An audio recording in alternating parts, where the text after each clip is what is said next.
انډیا پاکستان ته ډیره سخته ماتې ورکړه. سلام او مینه ګرانو دوستانو، وخت مو بخیر. د ویډیو د مخه زموږ چینل در سره سبسکرایب کړئ. انډیا پاکستان ته ډیره سخته ماتې ورکړه. د کرکټ نړیوال جام سیالیو په لړ کې د یکشنبې په ورځ هند پاکستان ته په 9 منډو ماتې ورکړه. پاکستان په 4 ګټله او هند ته د منډو بلنه ورکړه. هند په 50 اورونو کې په 15 وکټو 314 منډې وکړې. د باران له کبله هدف 302 وټاکل شو، خو پاکستان یوازې 212 منډې وکړې شوې. د هند په بیټنګ کې د روهیت شرما 140 او د کپټان ویرات کوهلی 78 چټکې منډې پکې شامل وې. دواړو اوپنرانو یې هم د 114 منډو ملګرتیا وکړه. راهل په 40 اوور کې په 50 منډو وسوځېد، خو ملګری روهیت شرما پر وکټه پاتې شو او خپله سلیزه یې پوره کړه. د روهیت او کپټان ویرات کوهلی ترمنځ هم د 98 منډو ملګرتیا وشوه، خو روهیت بالاخره په 34 اوور کې په 140 منډو وسوځېد. ورپسې کپټان ویرات کوهلی هم په چټکۍ خپله 50 پوره کړه او په 15 توپونه یې 78 منډې وکړې. نوموړي په همدې پاڼې کې په 50 اوریزو لوبو کې خپلې 11,000 منډې هم بشپړې کړې او د کرکټ په تاریخ کې تر ټولو کمو یعنې 222 لوبو کې دومره وکړې.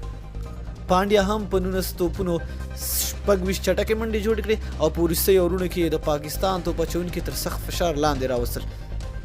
د پاکستان توپ اچوونکو په وروستیو اورونو کې د هند توپ وهونکي یو راتم کړل او ډېرې منډې ورنه کړې.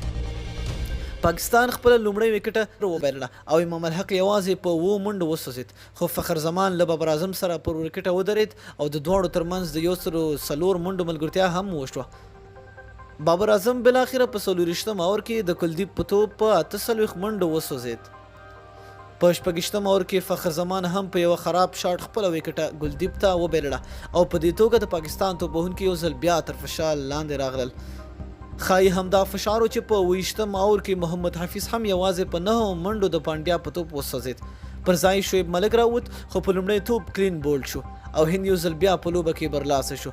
د دویم ځل باران له کبله د پاکستان پاڼه 40 اورونو ته راکمه شوه او ورته د 302 منډو نوی هدف وټاکل شو.